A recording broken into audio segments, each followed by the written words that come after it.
Part 3 with our evolution videos deals with the process of natural selection. The idea is that natural selection acts on phenotypic variations within a population. So before we get into the nitty-gritty of that, just a couple of slides of basic review. Remember that genotype is the alleles that an individual has for a particular trait. There are two types. You can be homozygous, which means you have two copies of the same allele, or you can be heterozygous, which means you have two copies of different alleles for each trait. Phenotype is the actual trait that an individual shows. Importantly, genotype is going to determine the phenotype. So you have your genotype, which is two different alleles. Those are going to code for the phenotype, and that is the trait that an individual shows. Alleles control the production of proteins, and the proteins themselves determine the trait. So remember, you have DNA, and your alleles and the genotype is in the DNA. Those will be transcribed into RNA, which will eventually translate it into protein, and the protein itself will determine the trait. Some alleles are dominant, and they will control the phenotype over other alleles which are recessive.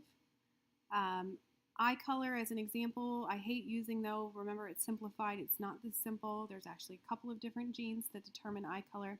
But let's say that eye color was determined by two alleles. And you have capital B being the dominant, lowercase b being the recessive. There are two possible phenotypes, brown eyes and blue eyes. If that was the combination, there's three possible genotypes. You can have homozygous dominant, meaning both of the alleles for the dominant trait. You can have heterozygous, which means you have one allele for the dominant, one allele for the recessive, or homozygous recessive, which means you have both of the alleles for the recessive trait.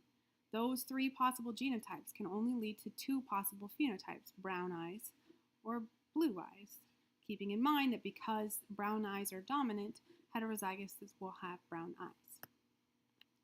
I've mentioned this before, and I'm going to mention it again. It's important to remember that dominant does not equal better. Dominant alleles are not better than recessive alleles.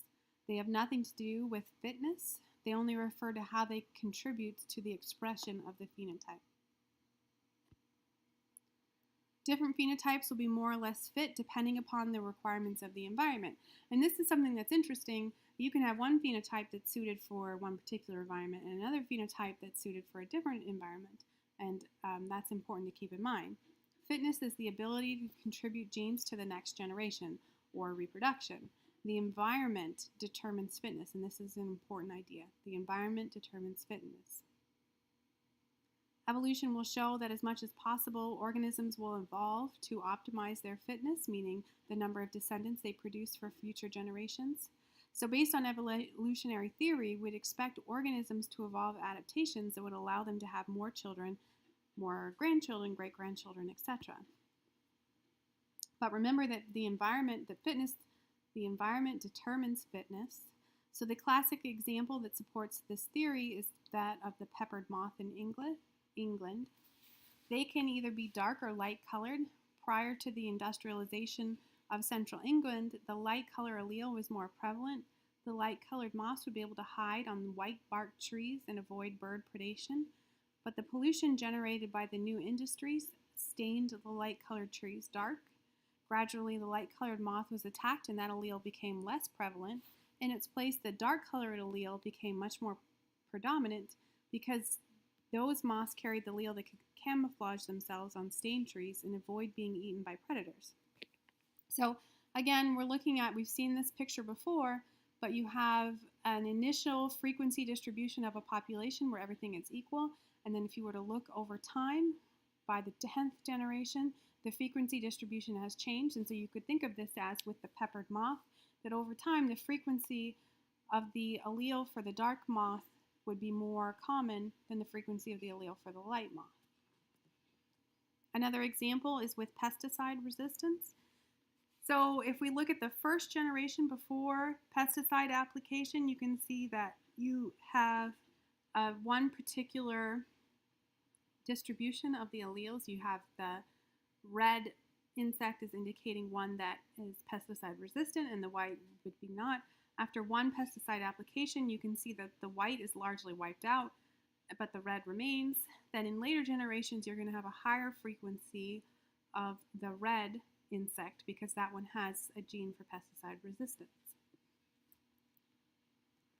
It's important to remember or keep in mind that there are ways that humans can influence variation.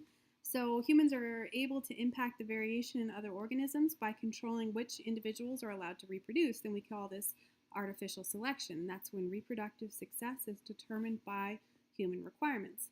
The kind of classic example of this is dog breeds. So we are specifically allowing particular breeds to breed, particular dogs to breed, in order to produce particular species of dogs. This also can be seen in the production of food crops, for example, purple carrots or white carrots, etc.